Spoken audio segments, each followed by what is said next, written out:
Hey guys, Tony here. So just wanted to drop a quick TA on AMC and where I think it's headed in the next couple of days. This isn't going to take too long, just because I know that some of the videos that I make can be, like 15 minutes when I do raw TA, right? Basically from scratch. This isn't what this video is going to be. I just wanted to update you guys on AMC and where I think it's headed. I think within the next week or so, I think AMC is going to continue to drop. More than likely, there's a solid chance that it goes all the way back down to $8.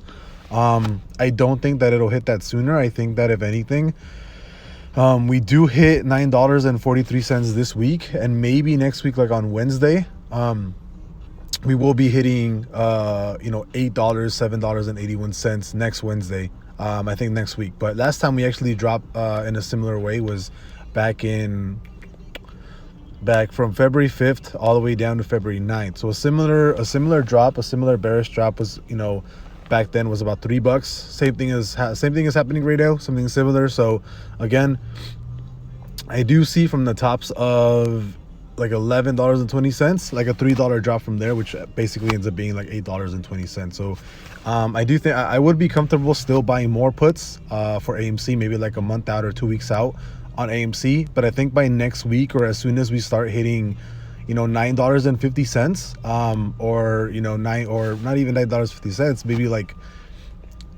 $8 or so, I think $9, $8.50, I think that's when I would be comfortable starting to sell my puts. But I think we still have a solid chance of seeing AMC drop all the way down to around $7.81, more than likely around $8.50 or so. I'll see you guys.